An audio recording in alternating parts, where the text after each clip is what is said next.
안녕하십니까. सभी को नमस्ते। 이제 코로나가 막 우리를 외롭게 만들었는데 कोरोना ने हमें पूरा अकेलेपन में डाल दिया, 모여서 너무너무 행복하고 즐겁습니다. लेकिन ऐसे हम इकट्ठा हुए ये देखकर मैं बहुत ही खुश और आनंदित हूँ। 꿈을 꾸는 것 같습니다. ऐसा लग रहा है कि मैं सपना देख रहा हूँ। 제 얼굴 다 잘 보지 못하지만 आप सपने तो मास्क पहने, आपके चेहरे तो मैं देख नहीं पा रहा हूँ, 이런 귀한 시간 주셔서 너무 감사합니다. लेकिन परमेश्वर ने हमें ये मूल्यवान समय दिया, इसलिए मैं बहुत धन्यवादित हूँ। 10장에 있는 말씀을 읽겠습니다. आज शाम को हम इब्रानियों के 10 अध्याय में से वचन पढ़ेंगे। 10장 1절부터 읽겠습니다. इब्रानियों के 10 अध्याय के 1 वचन से पढ़ेंगे।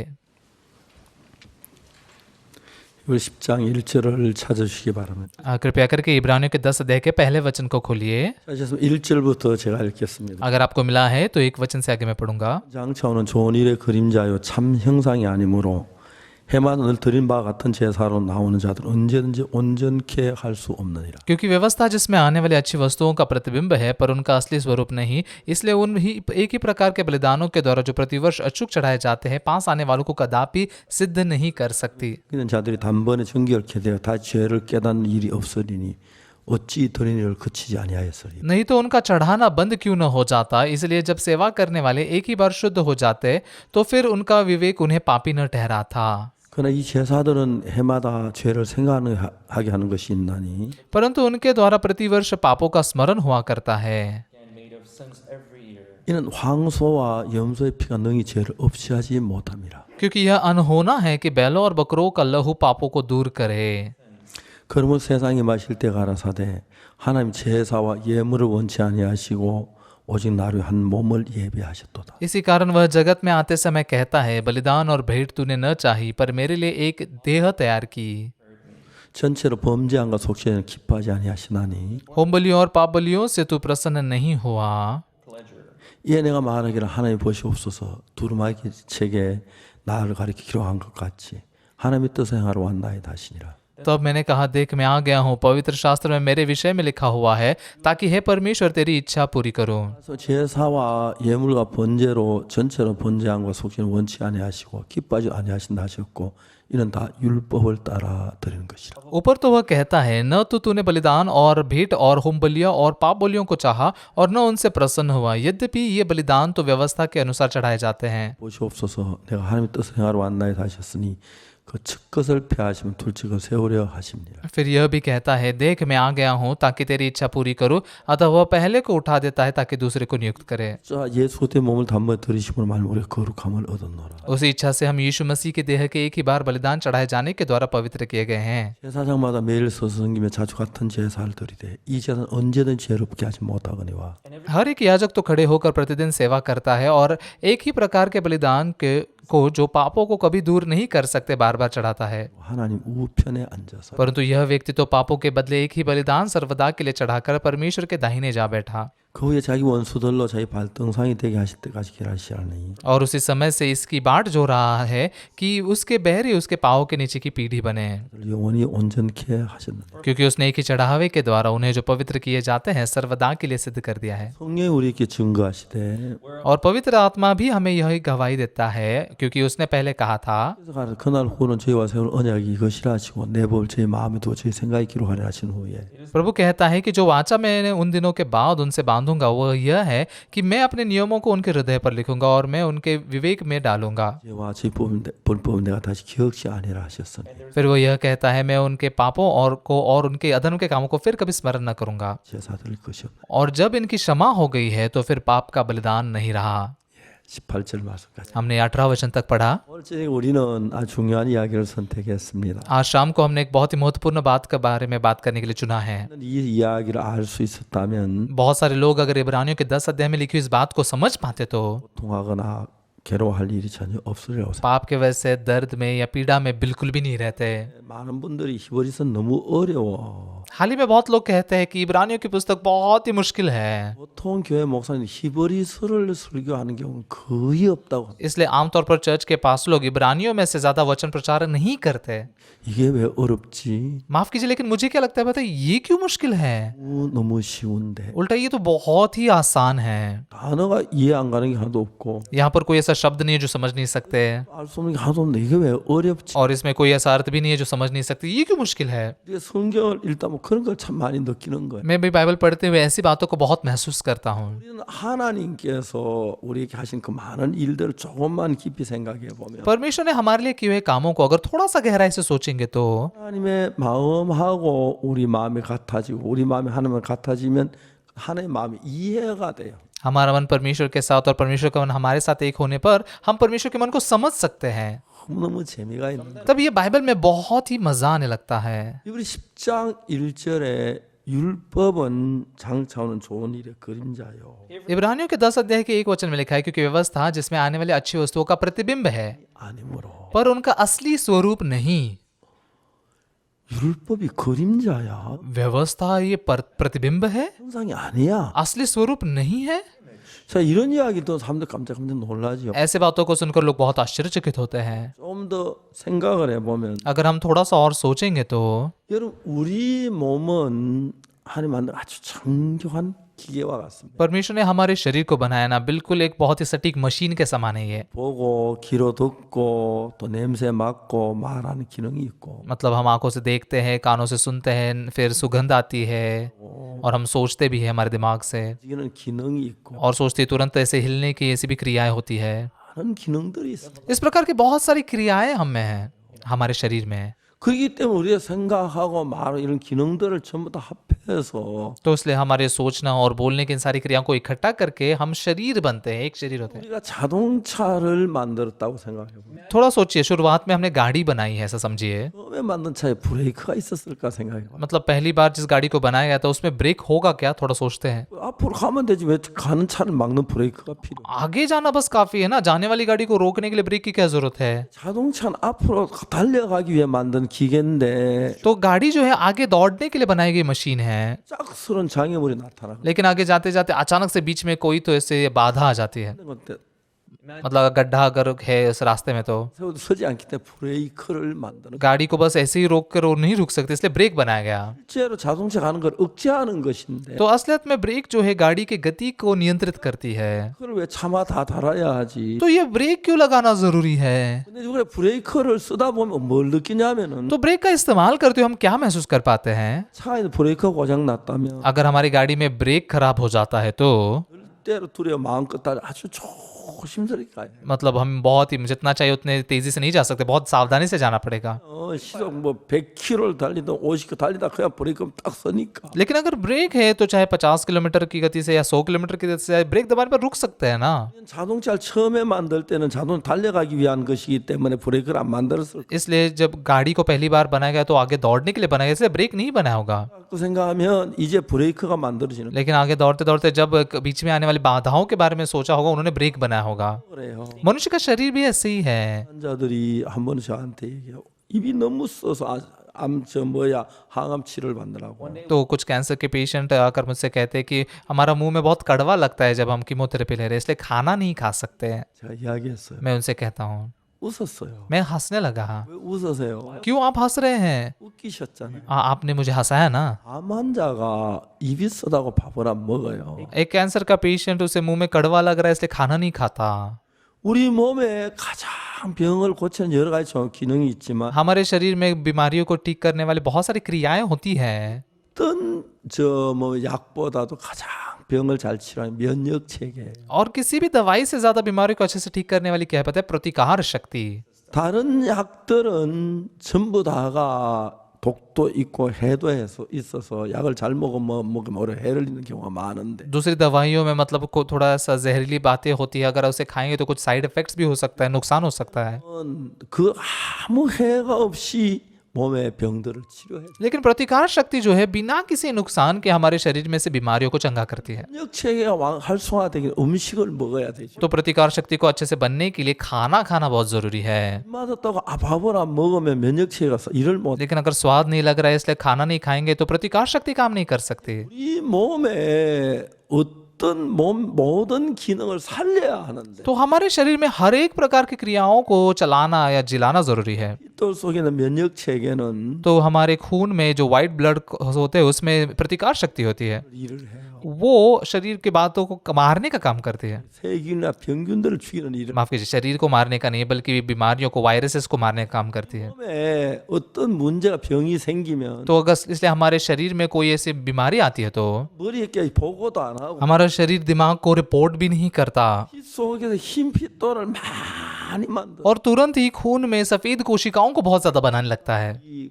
급성병이 걸린 환자들 보고 तो जब डॉक्टर लोग किसी गंभीर बीमारी में व्यक्ति को देखते हैं तो 또 기저귀 차고 나왔다는 वो ऐसा भी कहते हैं कि तुम्हारे सफेद कोशिकाएं डायपर पहनकर आई हैं। 흰 핏돌은 병을 치료하는 그런 능력을 가졌는데 ये सफेद कोशिकाओं में बीमारी को ठीक करने की काबिलियत होती है, लेकिन बहुत जल्दबाजी में होते हैं ना, इसलिए 하지 못한 흰 핏돌이 मतलब ऐसे सफेद कोशिकाएं जो बड़े भी नहीं हैं 한다는 ये आकर लड़ने लग जाते हैं। 거. 사변 때 그랬어요. कोरियन युद्ध में भी बिल्कुल ऐसा ही था। 17, 16, 15 이런 사람도 군대 갔어요. 15, 16, 17 साल के बच्चे सेना में जा रहे थे क्योंकि जल्दबाजी में थे ना हम। 처럼 우리가 이제 병을 치료하다 보면은 तो वैसे ही जैसे हम बीमारी को ठीक करते हैं तब 핏돌 자체는 우리를 죽이는 일을 하는데 ये जो सफेद कोशिकाएं हैं मारने का काम करती है। 안에 죽이는 이런 일을 해야 할 필요가 뭐가 있냐 तो हमारे शरीर के अंदर ऐसे मारने का काम करने की क्या जरूरत है? 생각할 수 있습니다. तो हम ऐसा सोच सकते हैं 우리 몸 안에 우리 몸에 말고도 수많은 적들이 도르고 병균이 도르기 때문에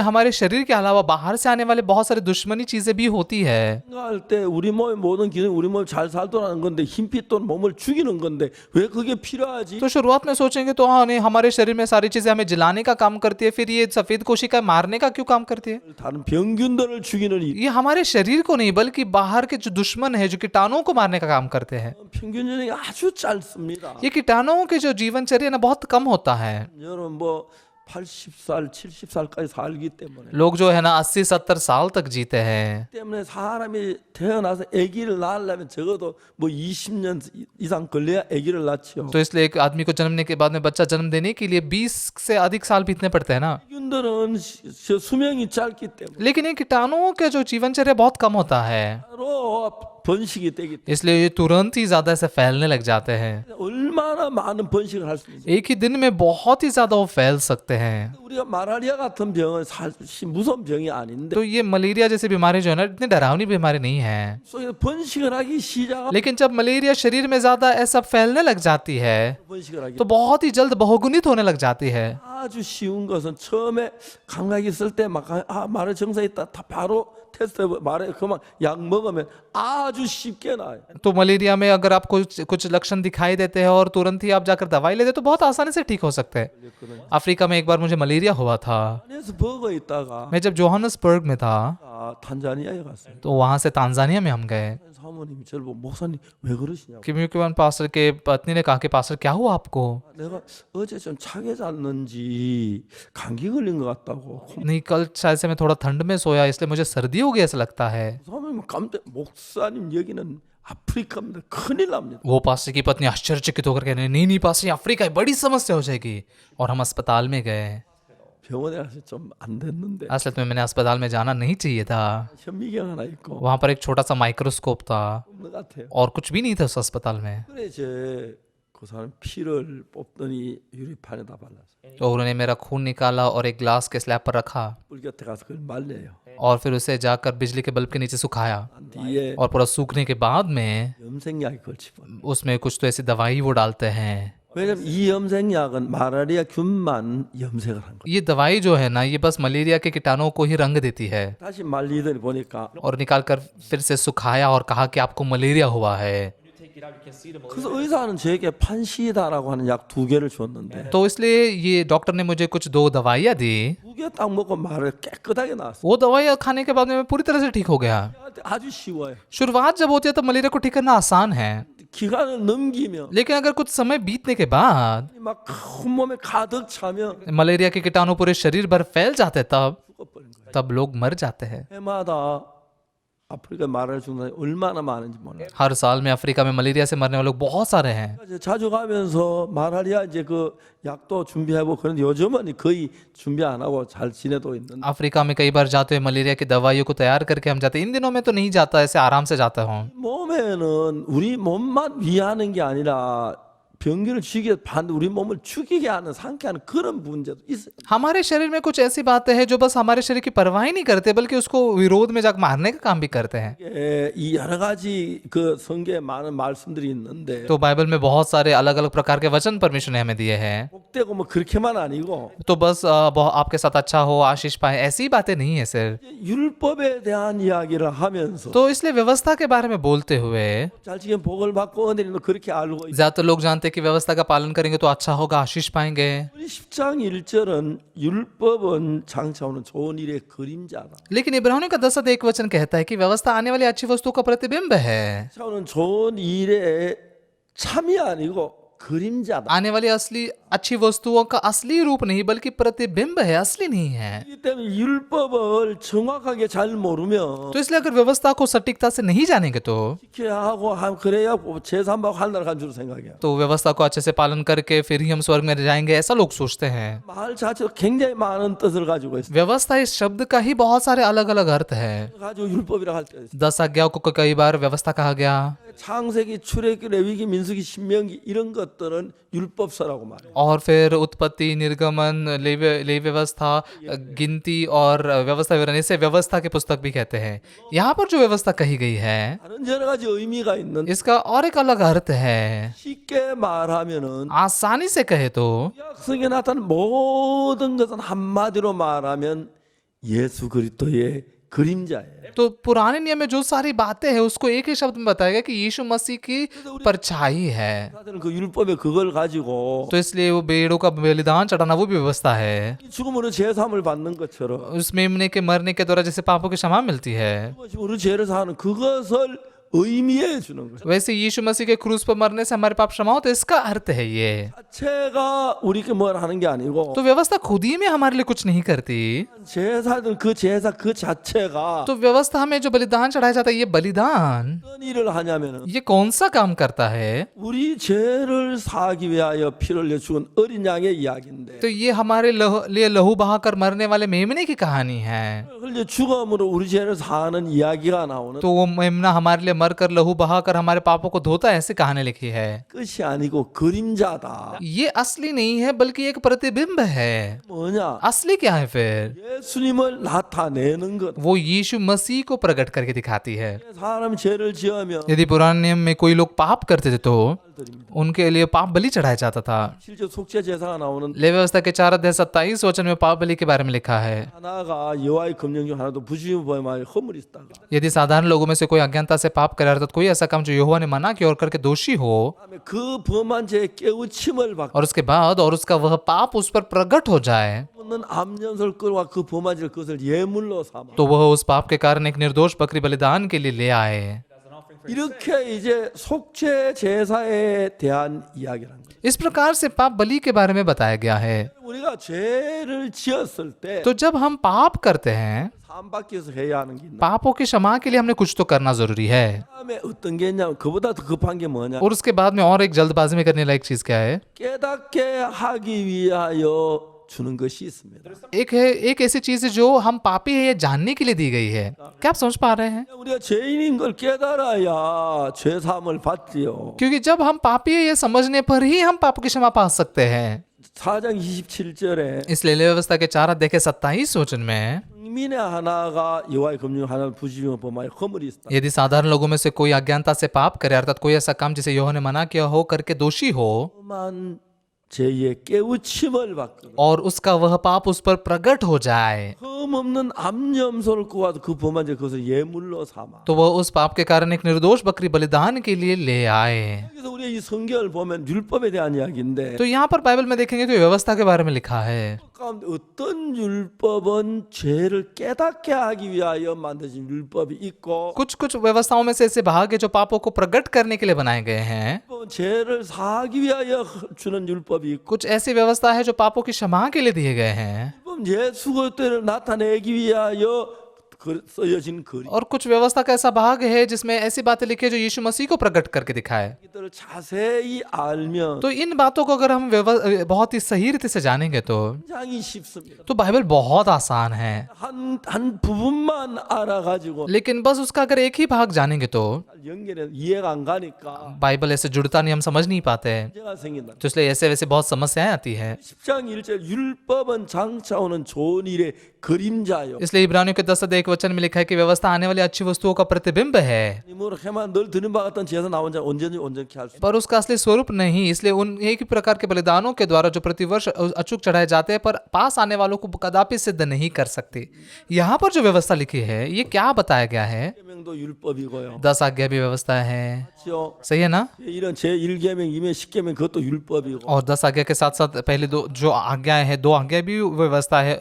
यहाँ पर बलिदान चढ़ाए जाने ये बातें भी व्यवस्था है। 분야들이 나누어져 있는데 तो इसमें अलग अलग ऐसे विभाग बने हैं। 이들이 결론적으로 뭐 예수 그리스도의 그림자예요. तो आखिरकार ये सारी चीजें क्या है? यीशु मसीह के प्रतिबिंब है। 그래서 우리 죄를 깨우쳐 주시고 यीशु मसीह आकर हमारे पापों को जानने देता है, 주시고 वो हमारे पापों को धोता है, 십자가에 못 박히시고 वो आकर हमारे लिए क्रूस पर मरता है। 그걸 통해서 इसके द्वारा 그리스도께서 이 땅에 오셔서 어떻게 우리 죄를 사는지 그걸 정확히 알게 하기 위하여 यीशु मसीह इस पृथ्वी पर आकर कैसे हमारे पापों को धोएगा ये सटीकता से जानने देने के लिए 필요한 것입니다. व्यवस्था की जरूरत है। 우리는 율법을 지키는 율법 노력해서 우리가 죄 사함을 받는 건 아닙니다. तो इसलिए हमारे कुछ कर्मों को करके हमारे प्रयासों से पापों की क्षमा नहीं पाते, 실제 우리 죄를 사는 건 예수님의 피입니다. लेकिन उसके द्वारा असलियत में हमारे पापों को धोने वाला क्या है? यीशु का लहू। 그래서 우리 어떻게 예수님의 피가 우리 죄에서 깨끗게 하는지 그걸 이야기해 주는 것이 바로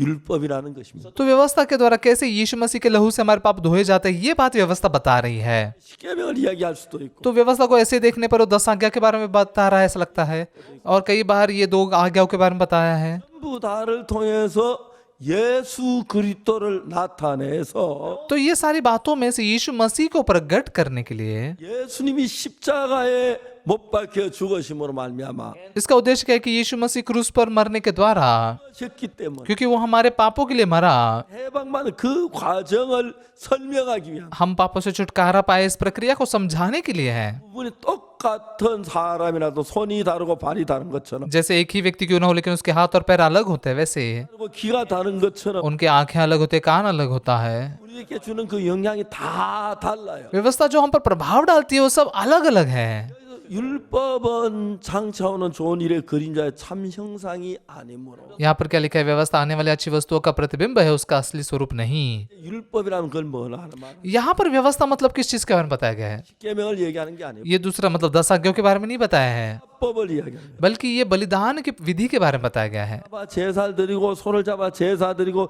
염소를 따라 잡아 제사를 드리는데 तो याजक जो था वो कैसे पुराने नियम में भेड़ बकरी और बछड़ों का बलिदान चढ़ाता था, 그래서 लेकिन जैसे उस मेमने के सिर पर हाथ रखा जाता था 그 양을 죽여 가지고 और उसके बाद में याजक उस मेमने को मार डालता था, 바르고 और उसके बाद में वो लहू जो है वेदी के सींगों पर लगाया जाता था 불에 태워서 और फिर 죄를 드리는 것이 उस शरीर को से जलाया जाता था, ऐसे बलिदान चढ़ाया जाता था। ये बलिदान है।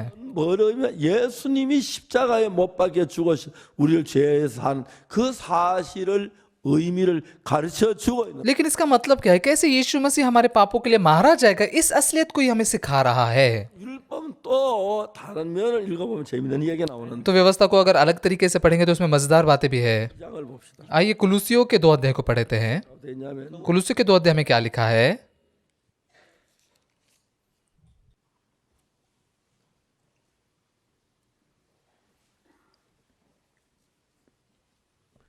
이장 16절에 보면 2 अध्याय के 16 वचन में पढ़ेंगे तो 그러므로 먹고 마시는 것과 절기나 월상이나 안식일을 인하여 누구든 너를 편론하지 못하게 하라. इसलिए खाने पीने या पर्व या नए चांद या शब्द के विषय में तुम्हारा कोई फैसला न करे।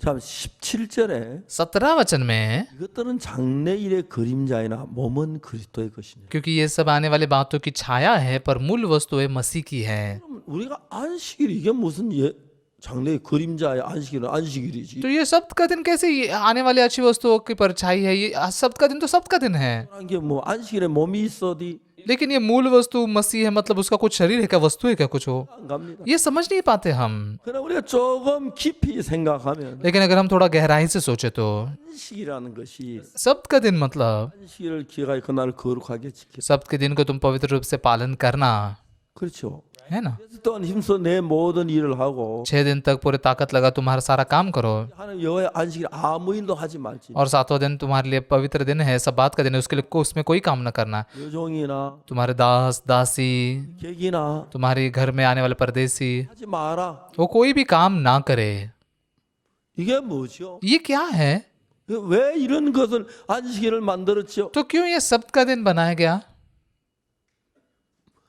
사람들은 그냥 이 안식일의 의미를 모르면 लोग अगर इस सब्त के दिन के अर्थ को नहीं जानेंगे तो 애를 쓰고 있어요. सब्त के दिन का पालन करने के लिए बहुत कोशिश करते हैं। 어떤 분이 저한테 편지를 장문을 보낸다. आज एक व्यक्ति ने मुझे खत लिखा, बहुत लंबा खत था। 하면 주일날 예배 잘 못됐다는 설명을 하느라고 그렇게 막 글을 써서 보냈어요. तो उस व्यक्ति ने ऐसे लिखा था कि तुम रविवार को सभा लेते बहुत गलत है, ऐसे समझाने के लिए खत लिखा।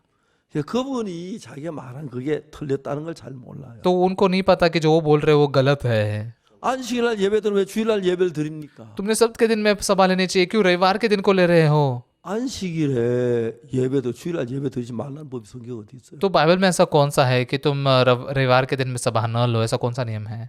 성경 안식일 첫날 우리가 떡을 떼러 모였더니 그러거든요. तो इसलिए बाइबल में क्या लिखा है, सब्त के दिन के बाद पहले दिन हम इकट्ठा होते थे रोटी तोड़ते हुए। 첫날은 주일을 얘기합니다. सब्त के दिन के बाद का पहला दिन मतलब क्या है? रविवार का दिन है। 그날 우리가 떡을 떼러 모였다. उस दिन हम रोटी तोड़ने के लिए इकट्ठा होते थे। 우리 그 이야기 나와요. प्रेरितों के कामों में पौलुस ये बात कहता है। 그 유도가 떨어질 때 그때 안식일 저 첫날 주일이었어요. और जब यूतुकुस गिर गया तब सब्त के दिन के बाद का पहला दिन था, रविवार था। 까지 하나님의 말씀을 전하다 유도가 졸다 떨어졌죠. मतलब दिन से लेकर रात तक वो वचन प्रचार कर रहा था, इसलिए यूतुकुस सोते सोते मर गया। 안식일은 금요일 전에 해지고 토요일 전에 해질 때까지가 안식. सब्त का दिन मतलब शुक्रवार के सूरज के ढलने के बाद में शनिवार के सूरज ढलने तक है। 일에만 드리라는 법은 없어요. लेकिन ऐसा कोई नियम नहीं है कि सभा को तुम बस सब्बात के दिन को ही ले सकते हो, मतलब 기도 저 안식일만 합니까? मंगलवार को ले सकते, सोमवार को ले सकते। आप क्या प्रार्थना सिर्फ सब्बात के दिन को करते? नहीं, इसका कोई अर्थ नहीं लगता। शनिवार को भी ले सकते हैं, 합니다만 밤에 해도 되고 माफ कीजिए, लेकिन रात को भी ले सकते हैं, दिन में भी ले सकते हैं, चर्च के हॉल में ले सकते हैं, या गाड़ी में भी सभा ले सकते हैं। 화장실에 앉아도 기도할 수 있고 माफ कीजिए, लेकिन टॉयलेट में बैठ के भी प्रार्थना कर सकते हैं। 화장실에서 성경 많이 읽어요. तो मैं कई बार बाइबल में को टॉयलेट में जाकर पढ़ता था। 그렇게 되는 거예요. हाँ, ऐसा है। 그런데 이분들의 생각은 안식일 그 어떤 고정관념에 매여 있는 건 लेकिन ये लोग मतलब सब्त के दिन के बारे में कुछ एक उनकी सोच फिक्स करके बैठे हैं। 이런 그냥 안식일을 지켜서 복을 받는다. 여섯 동안 천지를 참 제치를 하는 여호와께서 쉬신 날이니까 그날 내가 너희 복 주신다. 그래서 안식일을 지키라. तो सब्त के दिन को पालन करके मैं आशीष पाऊंगा। 6 दिन तक परमेश्वर ने काम किया, 7वें दिन विश्राम किया, इसलिए मैं भी उस दिन आशीषित पाऊंगा। 정말 성경을 몰라다 너무너무 몰라. ये सच में बाइबल को नहीं जानने के बारे में, बहुत ही नहीं जानने के कारण ऐसा कहते हैं। 안식일인데 일을 지키는 건 잘못됐다. तो शनिवार का दिन सब्बात का दिन है, इससे नहीं पालन करते, ये गलत है। 너 안식일 지키는 일요일 예배 드는데 뭐가 잘못됐어? तो मैं सब्बात के दिन को करने के लिए रविवार को सभा लेता हूँ, क्या फर्क पड़ता है? हम प्रार्थना करते हैं, उसमें क्या गलत है? बाइबल पढ़ता हूँ, क्या गलत है? वचन प्रचार करता हूँ, क्या गलत है इसमें? 안식일만 딴 나라 하면 안 되나요? तो बस सब्बात के दिन को ही करना चाहिए, दूसरे दिन नहीं कर सकते? 말이 안 돼. नहीं, इसका कोई अर्थ ही नहीं लगता। 그 안식이라는 데 그 매여 있는 거예요. लोग सब्त के दिन के द्वारा बंधे हैं। 우리가 이 성경을 자세히 읽으면 뭐라고 되냐면 तो अगर हम बाइबल को ध्यान से पढ़ेंगे तो क्या लिखा है यहाँ पर? 성경 한쪽만 보고 편협하게 읽을 때 그런 일이 나는데. तो बाइबल को बस एक ही तरफ से एक ही भाग को पढ़ेंगे तो ऐसी बातें उभरती है। 자, 여러분 골로새서 2장 16절은 कुलुसियों के दूसरे अध्याय का 16 वचन क्या कहता है? 먹고 마시는 것과 절기나 월삭이나 안식일을 인하여 누구든지 너희를 편론하지 못하게 해라. इसलिए खाने पीने या पर्व या नए चांद या शब्द के विषय में तुम्हारा कोई फैसला न करे।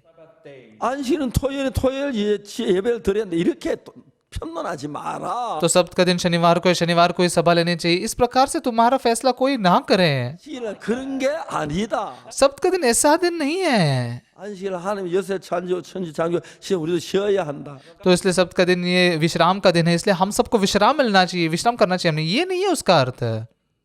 자, 여기 골로새 2장 17절에 보면 तो इसलिए अगर हम कुलुसियों के 2 अध्याय के 17 वचन में पढ़ेंगे तो क्या लिखा है? 이것들은 장래일의 그림자나 몸은 그리스도의 것입니다. क्योंकि ये बातें ये सब आने वाली बातों की छाया है पर मूल वस्तु मसीह की है। 안식일은 그림자라는 सब्त का दिन जो है वो छाया है, 그림자. छाया, 실제는 예수 그리스도란 거예요. लेकिन यीशु मसीह मूल वस्तु है। 안식일 지킨다고 하는 사람 다 예수님 멸시하는 거죠. तो सब्त के दिन को पालन करने वाला व्यक्ति यीशु को बहुत तुच्छ मान रहा है। 우리가 어떻게 안식일 총 들고 지킵니까? 칼 들고 지킵니까? हम कैसे सब्त का दिन का पालन करते हैं? बंदूक लेके या तलवार लेके? 그래서 예수님 세상에 계실 때 तो जब यीशु इस पृथ्वी पर था तो उसने बहुत ज्यादा सब्त के दिन पर काम बहुत किया, बीमारों को ठीक करता था और यहूदी उसकी बहुत निंदा करते थे। 잘못한 겁니까? तो यीशु ने क्या गलत किया? 안식일의 참 뜻을 몰라요. लोग सब्त के दिन के असली अर्थ को नहीं जानते हैं।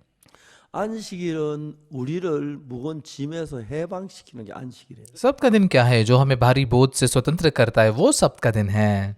어떤 종들이 무거운 짐을 지고 막 산 꼭대기로 올라갑니다. कुछ दास लोग भारी बोझ उठाकर एक पहाड़ की चोटी पर जा रहे हैं। 너무 지치는 거죠. मैं बहुत थक गया हूँ, 내가 힘들어. बहुत थक चुका हूँ मैं। 다가 금요일째 해가 딱 지면 안식일이 시작. और ऐसे करते हुए जब शुक्रवार के शाम को सूरज ढल जाता है तो सब्त का दिन शुरू हो जाता है। 지고 안식일이 되면 जैसे सूरज ढलता है और सब्त का दिन शुरू होता है, 모든 짐을 벗어버려요. वो सारे बोझ से स्वतंत्र हो जाते हैं। 아무도 그 말 못해. तो कोई तभी कुछ भी नहीं बोल सकता। 이스라엘 갔는데 मैं इजराइल में गया था एक बार 안식일이었어. और वो सब्त का दिन था। 우리가 그 이제 뭡니까 통곡의 벽에 갔는데 तो हम उस दीवार को, रोने की दीवार के पास गए थे। वहाँ पर कुछ लोग थे 그 산책은 아우라 찍지 말라고. तो हम वहाँ पर फोटो निकाल रहे थे और वो सिक्योरिटी गार्ड आए, कहने लगे फोटो नहीं निकाल सकते 샷다는 그것도 노동이라고 하죠. क्योंकि सब्त के दिन में ऐसे जो शटर दबाना भी, बटन दबाने भी काम है। 제가 तो हमारे एक भाई जो था 당신 그 워키토키 그 누르는 거 버튼 누르 그건 노동 아니냐? उसने पूछा कि आप जो वॉकी टॉकी पे बटन दबाते हैं वो काम करना नहीं है क्या? 말이 안 되죠. इसका अर्थ ही नहीं लगता ना। 안식일이 뭔데요? सब्त का दिन क्या है?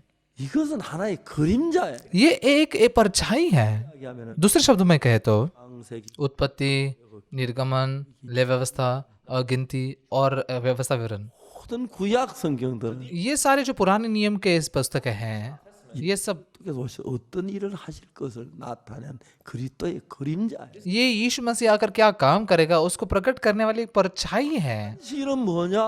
तो सब्त का दिन क्या है? 뭐가 안식일이죠? सब्त का दिन मतलब क्या?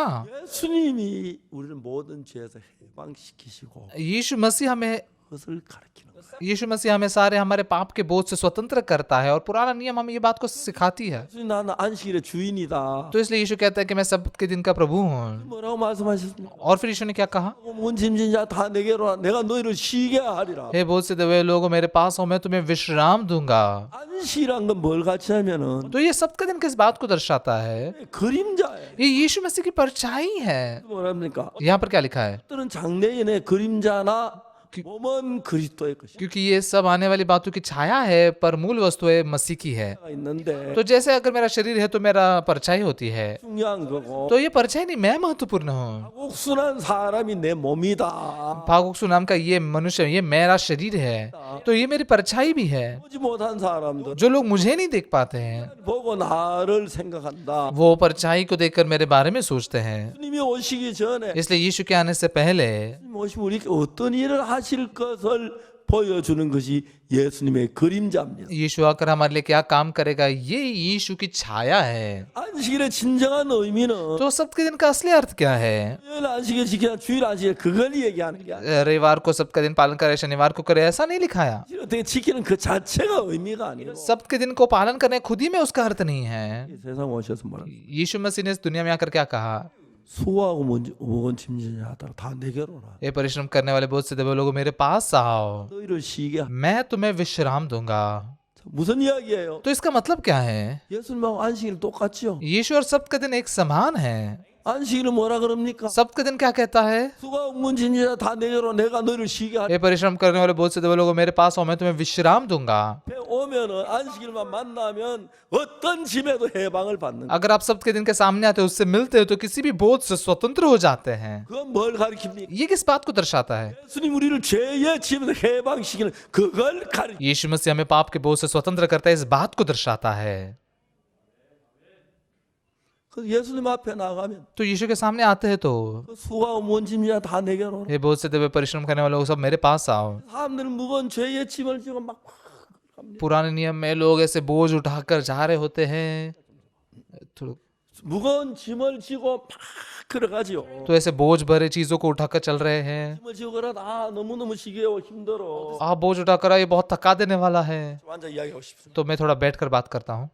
내가 너무 짐이 힘들어 어려워. ये बोझ बहुत ही भारी है, मैं बहुत मुश्किल में हूँ। 금요일 저녁 해가 져가는 거예요. लेकिन शुक्रवार की शाम को सूरज ढल रहा है। 이제 산 언덕에 이제 해가 걸렸다. अभी यहाँ पर 조금 남았다. 1분 남았다. थोड़ी समय में सूरज ढलने वाला है, अभी सूरज ढल रहा है और ढल जाता है। 그 모든 짐을 벗어. तो वो सारे बोझ से स्वतंत्र हो जाते हैं। 아무리 많은 짐을 지고 하다 종이 딱 안식이 딱 벗으면 주인이 말을 못해. तो कितना भी भारी बोझ क्यों ना हो, अगर सबका दिन है तो वो ये स्वतंत्र हो जाते हैं और मालिक कुछ नहीं कह सकता। 일이 우리를 무거운 짐에서 해방시키듯이 तो सबका दिन जैसे हमें भारी बोझ से स्वतंत्र करता है। 예수님이 하시는 예수님 십자가에 못 박혀 죽으시면서 यीशु ने जो काम किया, यीशु जो क्रूस पर मारा गया, 예 짐에서 진짜 자유를 주는 그걸 이야기하는 게 안식일이에요. वो हमें पाप के बोझ से सच्चा स्वतंत्रता देता है। ये सबका दिन का अर्थ है। 오늘 안식 교회에서는 आज जो सबके दिन के चर्च होते हैं 잘 못했다고 지금 막 죄를 짓나 그래요. तो वो कहते हैं कि शनिवार को अब सभा नहीं लेते, ये गलती है, ये पाप कर रहे हैं। 죄 아니에요. ये बिल्कुल भी पाप नहीं है। 기도해도 되고 सर शनिवार को आप प्रार्थना कर सकते हैं, रविवार को भी प्रार्थना कर सकते हैं, वो शुक्रवार को भी कर सकते हैं, बुधवार को भी कर सकते हैं, 낮에도 되고 रात को भी, दिन में भी, 해도 되고 화장실에 돼요. यहाँ पर भी कर सकते हैं, टॉयलेट में जाके कर सकते हैं, कहाँ पर भी। 그 뭐가 문제돼요? तो उसमें क्या समस्या है? 그러니까 이제 하나님은 구약 성경은 전부 다 예수의 그림자. तो ये पुराना नियम जो है सब यीशु मसीह की परछाई है। 예수님 앞에 오면 우리의 모든 죄의 짐을 벗어버리게 된다. यीशु के सामने आकर हम हमारे सारे पाप के बोझ से स्वतंत्र होते हैं। 설명하기 위하여 इसे समझाने के लिए 안식일을 만든. परमेश्वर ने सबके दिन को बनाया। 무거운 짐을 자꾸 지고 가다가 너무 피곤해. 아이고 피곤해.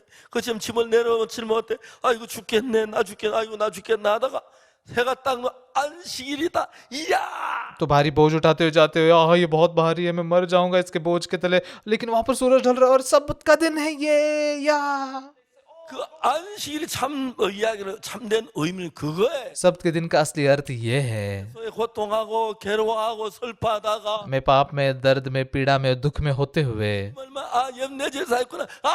자유다. 이제 나 죄짐 벗어. यीशु से मिलने के बाद में, उसने मेरे पाप धो दिया, अभी मैं स्वतंत्र हूँ, पाप के बोझ से स्वतंत्र हो गया। 이제 안식일의 주인이라 그래. यीशु कहता है कि मैं सबके दिन का प्रभु हूँ। यीशु ने क्या कहा? 수고하고 무거운 짐진 자들 हे परिश्रम करने वाले बोझ से दबे लोगों, 쉬게 하리. सब मेरे पास आओ, मैं तुम्हें विश्राम दूंगा। 짐에서 해방시키는 이게 예수의 그림자입니다. हमें पाप के बोझ से स्वतंत्र करना, ये यीशु मसीह की परछाई है। 모든 이야기는 예수 피로 우리가 죄산 받는 그것을 나타내기 위한 거예요. पुराने नियम में सारी बातें कैसे हम यीशु मसीह के लहू से पापों से छुटकारा पाते, ये प्रकट करती है। 분이 저한테 편지를 보내. एक व्यक्ति ने मुझे खत लिखा, 목사 성경을 왜 이렇게 모르노? आप पास्टर, आपको बाइबल क्यों नहीं पता? 안식일인데 शनिवार का दिन है, सबका दिन है, क्यों रविवार को प्रार्थना लेते हो? 책을 막쭉 써가지고 보내. ऐसे उन्होंने बहुत सारी बातों को लिखकर भेजा था। 그분 저보다 성경 더 안다고 하겠죠. क्योंकि वो सोचते हैं कि उनको बाइबल मुझसे ज्यादा जानते हैं वो। 성경 맞잖아요. लेकिन यहाँ बाइबल कहता है ना, 시나 이걸 위해 누구든 늘 평론하지 못하게. सबके विषय में तो कोई तुम्हारा फैसला न करे, 너는 장래일의 그림자. क्योंकि ये सब आने वाली बातों की छाया है, 그리스도라. पर मूल वस्तु मसीह की है। 예수님이다. असली तो मसीह है। 모든 죄에서 벗어난다.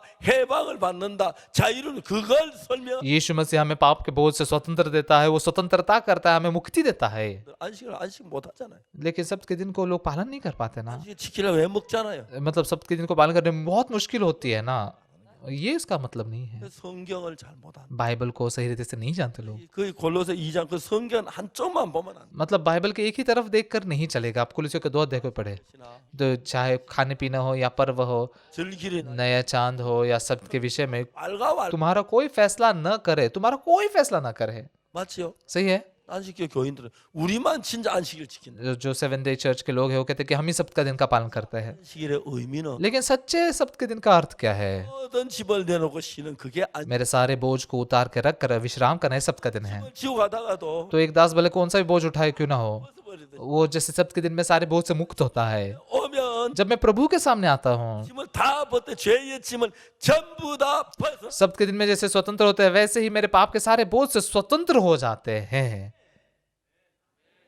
골로새 2장이 말하죠. कुलुसियों का 2 अध्याय कहता है ना, 그러므로 먹고 마시는 기나 इसलिए खाने पीने 절기나 या पर्व या नए चांद 시일이나 या सब के विषय में 이를 변론하지 못해. तुम्हारा कोई फैसला न करे, 내 일의 그림자나 क्योंकि ये सब आने वाली बातों की छाया है, पर मूल वस्तु एक मसीह की है। 우리가 모든 짐을 내려놓듯이 तो सब के दिन में जैसे सारा बोझ नीचे रखते हैं, वैसे 주님이 ओ시면 आगे जब यीशु आएगा तो 죄의 짐을 벗어나게 된다. हम पाप के बोझ से स्वतंत्र हो जाएंगे। 이야기입니다. ये अर्थ है इसका भाई बहनों। 사람들 이걸 모르고 막 안식일 잘 지켰다 못 지켰다 뭐 주일 지켰다 안 지켰다 लेकिन लोग इसे नहीं जानते और कहते हैं सबके दिन का पालन किया नहीं किया, रविवार के दिन का पालन किया नहीं किया। 주일 때 총 들고 지킵니까? तो रविवार के दिन को कैसे पालन कर, बंदूक लेकर? 너 지키고 말고 할 게 어디 있어요? मतलब ऐसा क्या है रविवार के दिन को पालन करो मत करो? 예수 안에 와서 यीशु के अंदर आकर 모든 짐을 벗고 सारे बोझ से स्वतंत्र होकर 해방을 받으면 स्वतंत्रता पाते हैं। 그게 참된 안식. ये सच्चा सब्त का दिन है ना। 예수님 말씀하셨어요. इसलिए यीशु ने कहा, 수고하고 무거운 짐진 자들아 हे परिश्रम करने वाले बोझ से दबे लोग हो, 내게로 오라. मेरे पास आओ, 너희를 쉬게. मैं तुम्हें विश्राम दूंगा। 그 얘기합니까? कौन ऐसा कहता है? कौन? 예, हाँ, 예수님이요. यीशु 안식일이 그렇죠. सब्त का दिन ऐसा कहता है। 그렇죠. सही है ना? 안식일이 그랬어요. सब्त के दिन ने ऐसा कहा, 지었네. हे तुझ पर बोझ है, 안식일이야. मैं सब्त का दिन हूँ, 짐 내려놔. तो अभी तेरा बोझ नीचे रख दे। 왜요? हाँ सच में? ठीक है, धन्यवाद। 이게 안식의 의미예요. ये सब्त के दिन का अर्थ है। 사람들은 그냥 글자에 매여. लोग बस अक्षरों में गिर जाते हैं, उसका असली अर्थ नहीं जानते हैं। 그러니까 뭐저 엿새 동안 제 뭐야 안식 제 6원 저 이런 내 앞에 단신은 두지 마라. 이는 너를 우상을 섬기지 말라. 한 여호와 이런 망령되 이끌지 말라. तो पहले आज्ञा है कि मेरे से अलावा तुझे कोई दूसरे ईश्वर ना हो, मूर्ति पूजा ना करना, परमेश्वर का नाम व्यर्थ ना करना, और चौथे क्या है? सब्त के दिन का पवित्र रूप से पालन करना, 6 दिन तक परिश्रम करके सारा काम करना, 여호와의 안식일인지. और 7वां दिन परमेश्वर के लिए पवित्र सब्त का दिन हो, कोई काम न करना। 종이나 여종이나 तेरे दास दासी 객이나 या फिर परदेसी, 하지 마라. कोई भी कुछ भी काम मत करना। 왜? क्यों? 예수 우리 죄를 다 지고 가기 때문에. यीशु सारे हमारे पापों को ले जाता है, इसलिए 하지 마라. तुम बोझ मत उठाओ। 수고하고 무거운 짐자들 다 내게로 오라. 내가 너희를 쉬게 하리. हे बोझ से दबे हुए परिश्रम करने वालों को मेरे पास आओ, मैं तुम्हें विश्राम दूंगा। 근데 오늘 교회 와서 예배를 드리면서도 लेकिन आज चर्च में आकर सभा लेते हुए भी 만나서 यीशु से नहीं मिल पाते लोग, 죄에 끙끙거리는 사람들 얼마나 많아. पाप के बोझ से स्वतंत्र नहीं हो पाते, उसके दबे नीचे दबे हुए रह जाते हैं। 얼마나 마음 아파겠습니까? परमेश्वर के मन को कितना दर्द होता होगा। 내가 안식일이. सब्त का दिन कौन है? मैं सब्त का दिन, ऐसे यीशु कहता है। 앞으로 예수님이 오면 우리를 모든 짐에 자유롭게 한다는 그걸 가르쳐 주기 위하여 하나님 안식일을 만드신 거예요. आगे यीशु आकर कैसे हमें पाप के बोझ से स्वतंत्र करेगा, सिखाने के लिए परमेश्वर ने सब्त का दिन बनाया। 오늘 안식일 잘 지킨다고. लेकिन लोग कहते हैं कि वो सब्त के दिन का अच्छे से पालन करते हैं। 오늘 어떤 책을 읽어. एक बार मैंने एक किताब पढ़ी, 그 나온 책인데 ये 7 डे चर्च से आई थी, 안식일과 D 학점이라고. मतलब सब्त का दिन और द ग्रेट डी, ऐसा किताब का नाम था। 어머니가 막 콩나물 장수하면 어렵게 대학을 보냈어. एक विद्यार्थी था जिसकी माँ काम कर देती और बहुत मुश्किलों से उसे कॉलेज में भेजा, 그 대학 시험이 있는데 और एक बार कॉलेज में एक परीक्षा थी, 토요일인 거예요. वो शनिवार को थी, 그러니까 이제 어머니는 सब्त का दिन था, इसलिए माँ 알아요. को ये पता है, 하지만 वो जानती है, 시험 치기를 바래. वो बोलती नहीं, लेकिन वो चाहती है कि उसका बेटा परीक्षा दे। 하나님 말씀을 거스리고 어떻게 했으면 뭐 내가 훌륭한 사람 될 수 있어. लेकिन बेटा सोचता है कि परमेश्वर के वचन के खिलाफ जाकर कैसे मैं एक महान व्यक्ति बन सकता हूँ, 안식일날 D 학점 맞았다고. तो इसलिए उसको सब्त के दिन में डी ग्रेड मिला। 안식일을 잘 지켰다는. तो इसलिए सब्त का दिन और डी ग्रेड, ऐसा मतलब क्या है कि मैंने बहुत अच्छे से सब्त का दिन का पालन किया, ऐसा वो कहता है। ये सच में उसका बिल्कुल अच्छे से पालन करना नहीं है। 저 뭐야 시험 안 치고 평안하면 얼마나 고통스러운. वो परीक्षा नहीं देना, ये कितना दर्द भरी बात है ना। 진짜 안식일은 편안한 쉬는 거예요. 마음에서. सच्चा सब्त का दिन मतलब क्या है कि मन में विश्राम करना, 진짜 다 지셨으니까 क्योंकि यीशु ने मेरे पाप का बोझ ले लिया, इसलिए वो मेरे पाप धोए गए। 기쁨으로 찬양하며 하나님 영광, 그게 참된 안식일의. पापों की क्षमा को पाकर खुशी से परमेश्वर की स्तुति करना, ये सब्त के दिन का असली अर्थ है। 저는 1962년까지 1962 साल तक 거의 다 늘 죄인이었습니다만 मैं चर्च में जाता था, लेकिन हमेशा पापी ही था। माफ कीजिए, लेकिन 가난해서 도둑질을 많이 हम बहुत गरीब थे और चोरी भी बहुत करते थे। 지금도 그때 막 싹 떠오르는데 अभी भी उस समय की बातें बहुत याद है मुझे। 그들하고 मैं मेरे दोस्तों के साथ 그때 기어가서 खेतों में जाता था। 아주 익으면 안 되고 약간 익어갈 때 जब गेहूँ ज़्यादा पके नहीं होते, थोड़े से पके होते हैं, 그럼 배요. उसे हम काट के लाते थे और फिर उसे लेकर आकर, 아무도 산 꼭대기 올라 मतलब ऐसे पहाड़ों पर जाते थे जहाँ कोई नहीं आता था, 이제 나무를 불을 피워놓고 तो वहाँ पर थोड़ा आग लगाकर उसे मसलते थे और फिर से खाते थे। 비벼가지고 호호 불면 उसे 남는데 पकाकर ऐसे मसल कर ऐसे फूक कर खाते थे। बहुत अच्छा, 하나 맛있는. बहुत ही स्वादिष्ट लगता था वो। 근데 लेकिन 진짜 그 इ야기를 했더니 सच में मैंने ऐसा एक कहा तो 형제는 밀을 이만큼 가져왔어. एक दिन एक भाई ने इतना ज्यादा गेहूं लाया था, 그래서 뒤에 가서 우리가 진짜 तो पीछे जाकर हमने सच में तभी, 훔친 게 아니고 그냥 먹어서 그런지 맛이 없더라고. मतलब वो चुराए हुए नहीं था, ऐसे ही खाया तो उसका स्वाद नहीं था। 맛있고 가만히 먹는 게 मतलब चुरा कर खाने में स्वाद आता है, ऐसे लोग कहते हैं, पता नहीं। 좀 맛있는 게 न무 많아서 इन दिनों में स्वादिष्ट चीजें बहुत सारी है, 실망했어요. इसलिए मैं निराश हो गया। 그게 막 미치게 맛있습니다. तभी तो वो बात बहुत ही स्वादिष्ट थी, 이게 요즘 맛 लेकिन इन दिनों में इसका स्वाद क्यों नहीं है? 못 먹겠더라. मतलब फिर से मैं उसे खा ही नहीं सका। 그때 정말 먹을 거고 배고플 때 तभी कुछ खाने के लिए नहीं था, हम भूखे थे बहुत। 이렇게 우리가 하나님 앞에 죄를 짓고 사는. ऐसे हम परमेश्वर के सामने पाप करते हुए जीते थे। 그래서 벗어나게 하는 것이 안식. तो पाप से स्वतंत्र करने वाला सब्त का दिन है।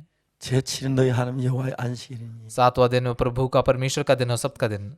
तो उसमें कोई भी बोझ मत उठाना, 종이나 여종이나 चाहे दास हो, दासी हो, 객이나 아무 일도 하지. या फिर घर में आने वाला कोई परदेसी, कोई भी काम ना करे, क्योंकि वो सब्त का दिन है। ये क्या है? 우리가 무거운 죄의 짐을 막 번민하고 고통하다가 हम पाप के बोझ को उठाकर रहते हैं, दर्द में होते हैं। 다 담당하시고 यीशु ने आकर हमारे पापों को पूरा अपने ऊपर लिया 벌써 이제 자셔다. और पाप के बोझ से पूरा स्वतंत्र होकर, अभी मैं स्वतंत्र हूँ, मेरे पाप धोए गए। 이게 안식일이에요. ये सब्त का दिन है, 이게 진짜 안식. ये सच्चा सब्त का दिन है। 진짜 마음의 평안이 와요. वो सच में मन में शांति आती है, 자유가 와요. मन में स्वतंत्रता आती है।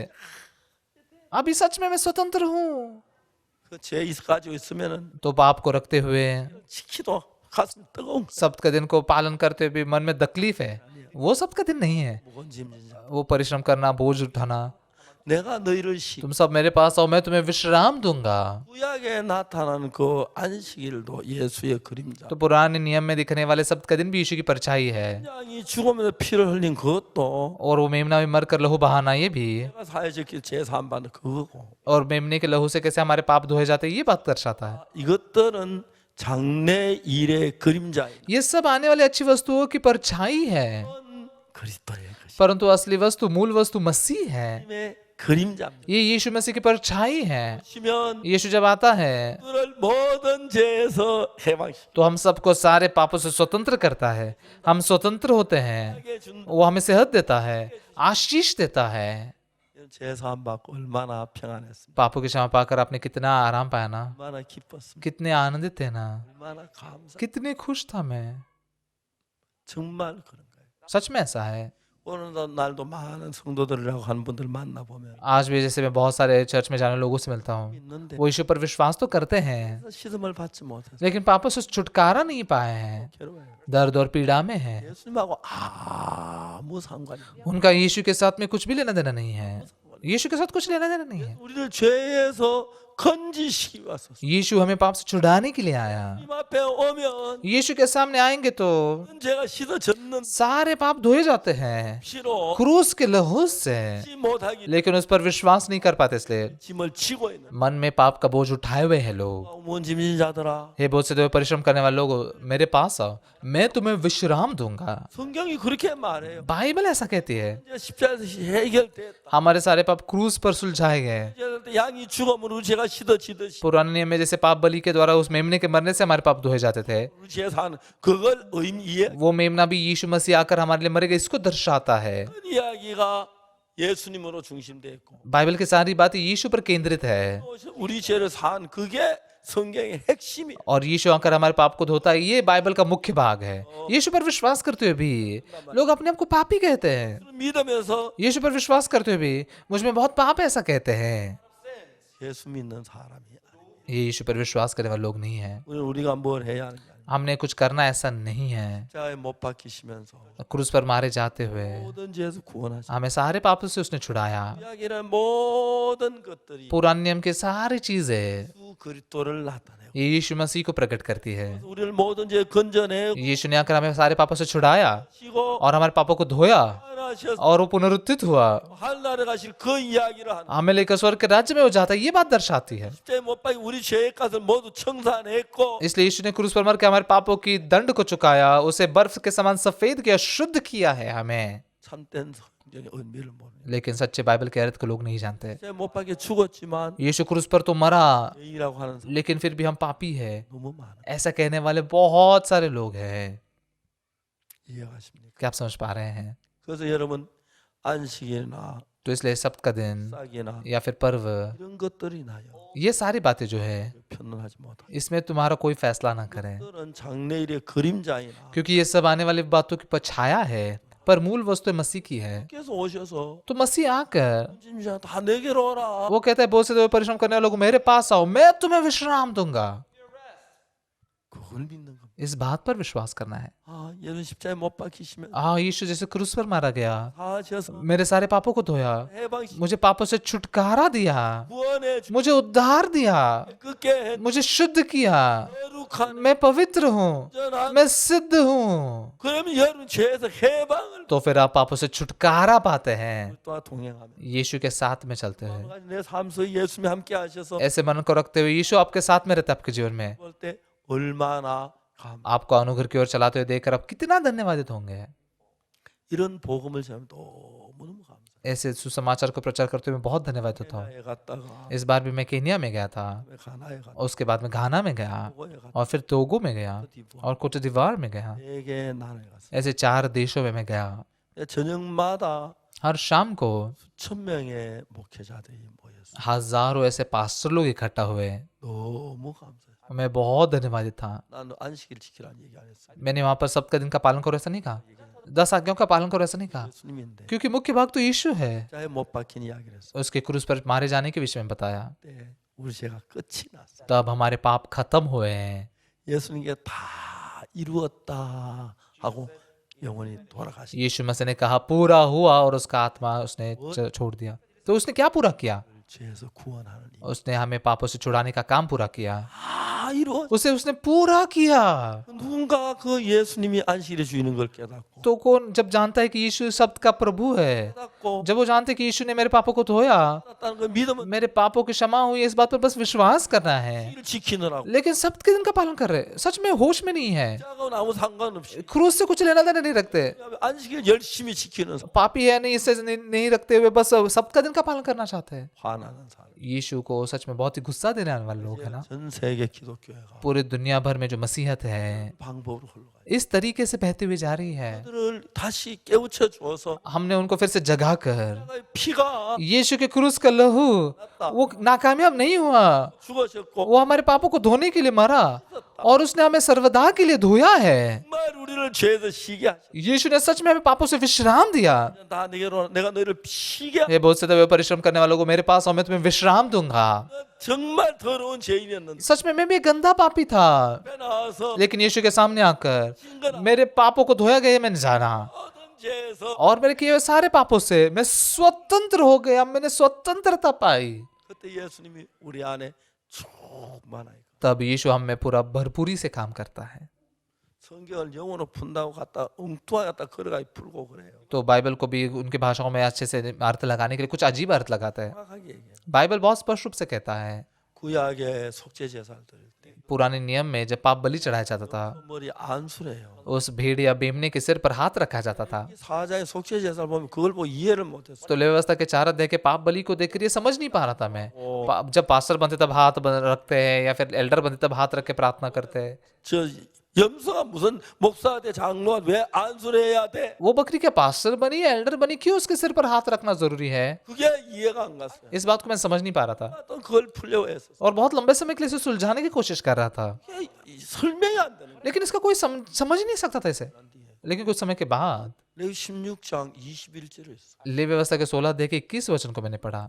레위 16장 21절에 लेवियस्ता के 16 देखिए 21 वचन में लिखा है, 손으로 산 염소의 머리에 안수하여 और हरून अपने दोनों हाथों को जीवित बकरे पर रखकर 모든 죄와 그 허물을 고하고 इजरायलियों के सब अधर्म के कामों को और उनके सब अपराधों को 머리에 두어 अर्थात उनके सारे पापों को अंगीकार कर और उनको बकरों के सिर पर धरकर। 육체 제사를 드릴 때 तो जब पाप बलि चढ़ाया जाता है, 염소를 잡는 게 आ니고 ये बस मेमने या बकरे को मारा नहीं जाता, 양이는 염소의 머리에 옮기는 거예요. मेरे पाप को उस मेमने या बकरी के सिर पर लादा जाता है, 양의 머리에 안수함으로 우리 죄가 양에게 다 건너가는 거예요. और उस भेड़ या मेमने के सिर पर हाथ रखने के द्वारा हमारे पाप उस पर डाला जाता है। 죄를 맞지 않고 죽으면 내 죄가 사해질 수 없죠. तो भले मेमना मर जाए, लेकिन मेरे पाप को पाए बगैर मरेगा तो मेरे पाप धोए नहीं जा सकते। तो मेरे पाप जब उस पर लादे जाते हैं, उसके मरने से तब मेरे पाप धोए जाते हैं। 예수님에게 모든 죄를 넘기기 वि하여 तो इसलिए यूहन्ना बपतिस्मा भी, दाता भी यीशु पर सारे पाप लादने के लिए बपतिस्मा देकर यीशु के सिर पर सारे पाप लादे, 갖고 तब हमारे पाप यीशु पर चले गए।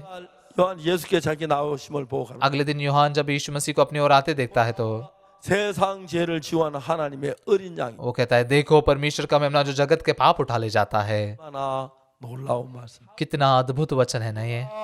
세상 죄를 지원하는 하나님. देखो जगत के पाप को उठा ले जाने वाला परमेश्वर का मेमना, 우리의 죄가 다 예수님 건너갔고 तब हमारे सारे पाप यीशु पर लाद दिए गए, 죽어 피를 흘려 죽어 और उसके दंड के लिए यीशु मसीह मरा, क्रोध लहू बहाया, 이 사해졌다고 और हमारे पाप अनंत काल के लिए धोए गए, ऐसा बाइबल कहती है। 그걸 마음에 믿는 것이. ये मन में विश्वास किया जाता है। 난 그래도 죄가 있는 것 같은데 नहीं, यीशु मुझ में पाप ऐसा लगता है, 수 있어요. ऐसा हो सकता है, 남아 있는 것 같아. ऐसा लगता है कि पाप बचे हैं, 진 것 같아. मेरे पाप धोए नहीं हैं, 시대인 것 같아. मैंने अबॉर्शन किया उसका पाप नहीं बचा है, ऐसा लगता है, मुझ में पाप है। हाँ, तुम्हें ऐसा लगता है, 뭐라고 말해? लेकिन बाइबल क्या कहती है, 씻어졌다. पूरे सब धोए गए। 성경이 씻어졌다면 और बाइबल अगर धोए गए कहती है तो 안에서 막내 뿌리 잡고 있는 것 같아도 मुझे ऐसा लगता है कि पाप मुझ में जड़ पकड़े हुए हैं, 씻어진 것. लेकिन वो धोए गए हैं। 어렵다면 의로운 것. परमेश्वर अगर धर्मी कहता है तो मैं धर्मी हूँ। 있는 게 예수님은 ऐसे विश्वास करना, यीशु पर विश्वास करना है। 정말 그 우리가 이 성경 읽어보면서 सच में जब हम ऐसे बाइबल को पढ़ते हैं, 정확하게 इब्रानियों की पुस्तक में बहुत सटीकता से 그리스도께서 우리 위하여 죽으심으로 यीशु मसीह हमारे लिए जैसे मारा गया, 장에 10장의 이야기 율법은 장차오는 좋은 일의 그림자 참 형상이 아니므로 इब्रानियों के 10 अध्याय में कहा है कि व्यवस्था आने वाली अच्छी वस्तुओं की प्रतिबिंब है, उसका असली स्वरूप नहीं। 율법의 양을 잡고 소를 잡아 제사는 그걸 예매합니다. तो यहाँ पर व्यवस्था मतलब कैसे मेमना और बछड़ों का बलिदान चढ़ाया जाता था, वो 아니고 ये असली नहीं है, 장차오는 좋은 일의 그림자 बल्कि आने वाली अच्छी वस्तुओं का प्रतिबिंब है। क्या परछाई है, प्रतिबिंब है। 오셔서 यीशु आकर 양에게 죄를 넘겨서 उस मेमने पर लहू पाप डालकर वो कैसे हमारे पापों के लिए मरेगा और हमारे पाप धोए जाते हैं, 죽으심으로 वैसे ही यीशु अगर हमारे पापों के लिए मरेगा, 죄를 사 예수 영원한 속죄를 줬어. वो जो मेमना है बस उसी पल के पापों को धोता है, लेकिन यीशु ने अनंत काल के पाप धोए और एक ही बार में पवित्र स्थान में उसने प्रवेश किया। 구원 받은 뒤에도 मैंने उद्धार पाने के बाद भी 네가 믿는 게 진짜냐? शैतान कहता था, तू सच में सच्चा विश्वास कर रहा है क्या, 또 뭐지? तू गलत विश्वास तो नहीं कर रहा है ना, 믿는 게 맞아. पक्का विश्वास कर रहा है ना। 까지 나를 유혹했어. अलग अलग तरीके से उसने मेरी परीक्षा ली। 자꾸 해롱해롱 할 때도 있었어. तो कई बार मैं मूर्ख के जैसे ऐसे बहुत ही मन में उलझन में था, लेकिन जितना मैंने बाइबल को जाना, 담배가 있었어. तब यीशु मसीह ने मेरे पापों को स्पष्ट रूप से धो दिया है। 이게 사실. मेरे पापों को उसने धोया, ये बात असली थे, मैंने जाना। 무언 짓는 자. हे बहुत से दबे हुए परिश्रम करने वाले लोगों, 내게로 सब मेरे पास आओ, 너희를 쉬게 하리. मैं तुम्हें विश्राम दूंगा। 그래서 예수님 만나면서 इसलिए यीशु को मिलते हुए 내가 다른 뭘 한 게 아닙니다. मैंने दूसरा कुछ नहीं किया, 십자가에 내 죄가 사해졌고 क्रूस पर मेरे पाप धोए गए हैं, 죄가 없어진 것. तो मेरे पाप मिटाए गए हैं। 믿으면 되지. इस पर बस विश्वास करना था। 그거 하나 믿었어. जो उस एक बात पर मैंने विश्वास किया, 죄에서 자유로웠어. तब मैं पाप से स्वतंत्र हो गया। 죄를 위해서 내가 뭐 열심히 눈물 흘리고 기도하고 그거 안 했어. पाप के लिए मैंने मेहनत की या लहू बहा, आंसू बहाए, ऐसा कुछ नहीं किया। 내 행위를 말하는 거 아니야. मैंने किए हुए कुछ मेरे कर्मों को मैं नहीं बोल रहा हूँ, 그래서 죄가 사해진. मेरे कुछ करने से मेरे पाप नहीं धोए गए। 죽었기 때문에 यीशु मसीह क्रूस पर मारा गया, इसलिए मेरे पाप धोए गए। 그래 죄를 사면 내가 죄를 사는. अगर मेरे कुछ करने से पाप धोए जाते तो मैं पाप धो रहा हूँ, 예수님 죄를 사. लेकिन मैंने नहीं, यीशु ने मेरे पाप धोए। 예수님이 씻는 거. हम पापों को नहीं धोते, यीशु पापों को धोता है। 오늘 많은 사람들 आज बहुत सारे लोग 얼마나 성경을 오해하고 कितना बाइबल को गलत समझते हैं, 모르고 मुझे अच्छे से नहीं जानते, 가지고 अपने सोच को लेकर बोलते हैं। 성경을 히브리서 보면 골로새 자세히 이야기해요. बाइबल में इब्रानियों की पुस्तक कुलुसियों में बहुत विस्तार से लिखा है तो खाना पीना हो या पर्व हो 싸거리나 या फिर किसी भी 편론하지 못 चीजों के लिए, सब के दिन के लिए कोई तुम्हारा फैसला ना करे, क्योंकि आने वाली अच्छी वस्तुओं की छाया है। मूल वस्तु क्या है? मूल वस्तु मसीह है, यीशु मसीह की परछाई है ये। 저 뭐야 안식이라 모든 짐을 내려놓듯이 जैसे सब के दिन में सारा बोझ नीचे रखा जाता है, यीशु के सामने सारा पाप का बोझ नीचे रखते हैं। 온 짐 다 내가 너희를 쉬게 하는 इसलिए यीशु कहता है, हे बोझ से परिश्रम करने वालों को मेरे पास आओ, मैं तुम्हें विश्राम दूंगा। 경이 이야기하는 거예요. ये बाइबल ये बात को बताती है। 사랑하는 형제자매 여러분, प्यारे भाई बहनों, 제 이야기 잘 이해됐습니다. आज मेरी बात को आप अच्छे से समझ पा रहे हो क्या? 아주 쉽죠. बहुत आसान है ना? 이 성경을 펴놓으십시오. हाँ, बाइबल को आप खोलिए 이거 좀 봐. और इसे पढ़िए। 너무 재밌는 일. ये बहुत मजेदार है। 무슨 죄를 지어도 कोई भी पाप क्यों ना किया हो, 지어질 수 있대. उसे धोया जा सकता है 이게 대해서 और हम विश्राम कर सकते हैं। पाप खत्म होते हैं। 님이야. यीशु ये कहता है, 말미암아 क्रूस के द्वारा 이미 끝났지 हमारे सारे पाप धोए गए, 않는다. खत्म हुए। परमेश्वर कहता है याद नहीं करता, तुम्हारे याद में है। 않는다. लेकिन परमेश्वर कहता है मैं स्मरण नहीं करता, मैंने सबको धो दिया इसलिए स्मरण नहीं करता, ऐसा वो कहता है। ऐसे सुसमाचार प्रचार कीजिए। 많은 사람들은 आज बहुत सारे लोग 법을 지켜서 보거든. व्यवस्था को पालन करके आशीष पाना चाहते हैं। व्यवस्था 자오는 좋은 일의 그림자야. आने वाली अच्छी वस्तुओं की परछाई है, 제가 아니 참 현상이 아니다. असली रूप नहीं है। 장초는 좋은 일이 예수 그리스도 आने वाली अच्छी वस्तु क्या है? यीशु मसीह। 못 박혀 죽어 यीशु मसीह क्रूस पे मारा गया 산 그 사실 और हमारे पापों को धोए, ये असलियत है। 하는 것이 इसे समझाना, ये सच में व्यवस्था है। 죽는 것도 제사함 받는 것도 그렇고 कैसे पापों की क्षमा पाई जाती है, मेमने का मारा जाता है, सब्त का दिन है, 그것도 말 सब्त के दिन में सारा बोझ नीचे रखना भी। 모든 것이 예수님이 오셔서 बाइबल के सारी चीजें यीशु कैसे आएगा 그것을 설명하고 있는 और हमारे पापों को धोएगा, इस बात को समझाती है। 엉뚱한 생각을 하고 लेकिन लोग बहुत ही अजीबोगरीब सोच रखते हैं 이라고 하는 그런 어리석은 사람들이 너무 많아. और अपने आप को पापी कहने वाले बहुत सारे मूर्ख लोग हैं। 이해가십니까? क्या आप समझ पा रहे हैं? 여러분 집에 가서 다시 히브리서 10장을 한번 읽어보시고 आप घर जाकर फिर से एक बार इब्रानियों के 10 अध्याय को पढ़िए। 이렇게 정확 씻으셔. मेरे पाप सच में धोए गए हैं, 그걸 이웃에게 이야기해 줘. ये आपके पड़ोसियों को बताइए। 아, यहाँ देखो, 죽음으로 यहाँ पर 예수님 죽으시면 그건 예수를 가리켜. ये मेमने का मरना जो यीशु को दर्शाता है, तो यीशु के मरने से तुम्हारे पाप धोए गए 죄에서 자유롭도록 तो वो भी पाप से स्वतंत्र हो सके, यीशु के लहू से 이렇게 되기를 바랍니다. ऐसा हो सके, ऐसा मैं आशा करता हूँ। 이거 제가 아프리카에 사교회 가면서 इस बार जैसे अफ्रीका के 4 देशों में मैं गया, 나라마다 수천 명의 사람들이 모여서 हर एक देश में हजारों लोग इकट्ठा हुए और उनको मैंने सुसमाचार प्रचार किया। 은혜롭고 बहुत ही अनुग्रह से भरा हुआ था, धन्यवादित था मैं। 하나님께서 저희들에게 계속해서 문을 일하셔 너무 놀라. परमेश्वर लगातार हमारे लिए दरवाजे खोलकर काम करने से धन्यवादित हूँ मैं। 오늘 많은 사람 율법 지키려고 고통하고 있어요. आज भी बहुत सारे लोग व्यवस्था का पालन करने के लिए दर्द में हैं, 일 지키려고 참된 안식일을 잊어버려. सब्त के दिन का पालन करने के लिए सच्चा सब्त का दिन भूल चुके हैं। 사탄이 얼마나 간교한지. शैतान कितना धूर्त है। 안식일은 सब्त का दिन, 쉬는 게 안식입니다. ये विश्राम करना सब्त का दिन है। 쉬는 겁니다. पाप से विश्राम करना है, 쉬는 어떻게 쉬노? तो पाप से कैसे विश्राम किया जाता है? उसने विश्राम करने लगाया, यीशु ने हमारे पापों को धोए, इसलिए विश्राम करो कहता है। 안식이에요. ये सब्त का दिन है। 일 많은 그걸 말하는 거예요. सब्त का दिन मतलब ये है। 여러분 지금까지 안식일 괴로웠지, 그지? आज तक आप सब्त के दिन के कारण पीड़ा में थे ना, 차안 타려고 했었지. सब्त के दिन में गाड़ी में नहीं बैठने की कोशिश की ना, 힘들죠, 그죠? चलते हुए जाना मुश्किल था ना। 웃기는 게 아니에요. सब्त का दिन मुश्किल नहीं देता, तकलीफ नहीं देता, बल्कि विश्राम देता है। 죄에서 저주에서 सारे पापों से, सारे श्रापों से हमें विश्राम देता है। 살리는 게 सच्चा विश्राम देने वाला ये सब्त का दिन है। 여기까지 이야기했습니다. यहीं तक मैं बात करूंगा। आइए हम प्रार्थना करते हैं।